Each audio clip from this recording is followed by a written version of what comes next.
समान सदिश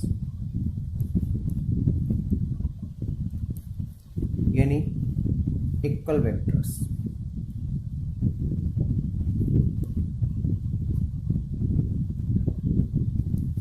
वे सदिश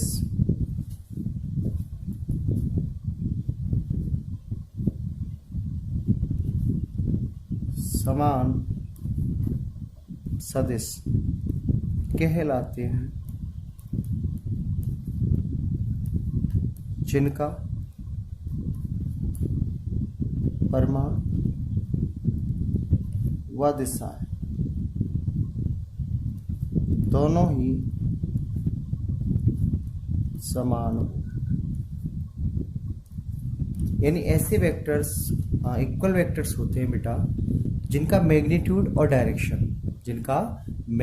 और डायरेक्शन दोनों ही कैसी होनी चाहिए, सेम होनी चाहिए। कैसे हो जाते हैं, इक्वल वेक्टर्स हो जाते हैं। यानी वे सदिश जिनका परिमाण और दिशा दोनों ही कैसी हो बेटा, समान हो, तो ये कैसे हो जाते हैं भैया, समान सदिश हो जाते हैं। या इसके हम दूसरे डेफिनेशन भी दे सकते हैं, या ऐसे समांतर सदिश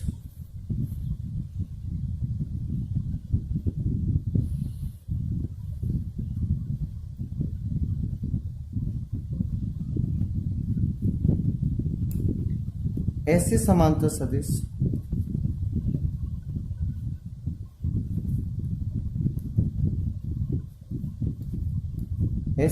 सदिश जिनका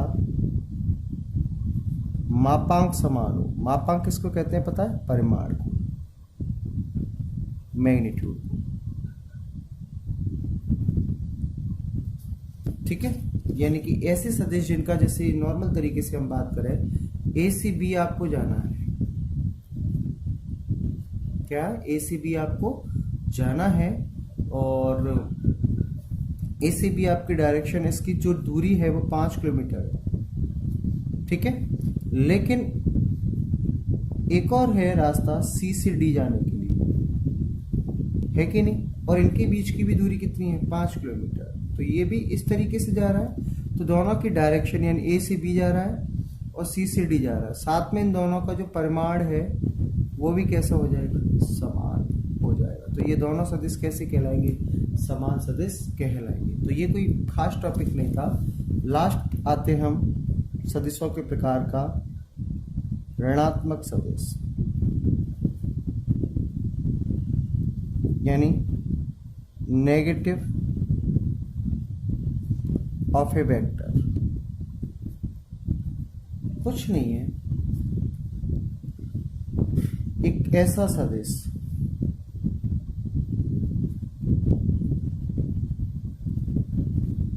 जो किसी दिए गए सदिश का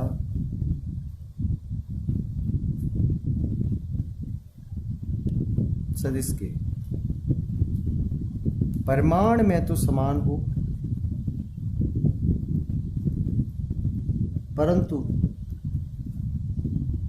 दिशा में कैसा होना चाहिए, विपरीत होना चाहिए, है ना। तो उस सदिश को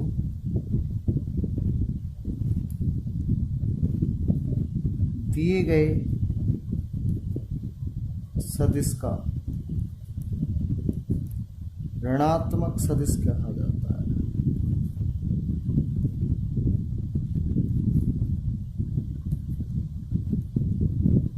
कुछ नहीं है, एक ऐसा सदिश जो कि किसी दिए गए सदिश के परिमाण में तो कैसा हो, समान, परंतु दिशा में कैसा हो, विपरीत। यानी कि परिमाण यानी कि मैग्नीट्यूड तो कैसा होना चाहिए, सेम, लेकिन डायरेक्शन कैसी करते हैं हम, उसके जस्ट अपोजिट करते हैं, है ना। तो वो वेक्टर जो होगा, वो गिवन वेक्टर जो होगा, उसका क्या हो जाएगा, नेगेटिव वेक्टर हो जाए। सिंपल सी बात में बात करूं कि आप ए से बी के बीच में बात कर रहे हो, ए से बी की दूरी बीच में 5 किलोमीटर है, राइट। ए से बी की जो दूरी है, यानी जिसको हम मैग्नीट्यूड कह रहे हैं, वो कितनी है, 5 किलोमीटर। अगर मैं बी से ए की दूरी कहूं, यानी सेम मैग्नीट्यूड, तो ये भी कितना हो गया। लेकिन देखें ए से बी में जाने पर, ए से बी में जाने पर ए क्या है, प्रारंभिक बिंदु, इनिशियल पॉइंट है, वह बी क्या है, अंतिम बिंदु। लेकिन बी से ए जाने पर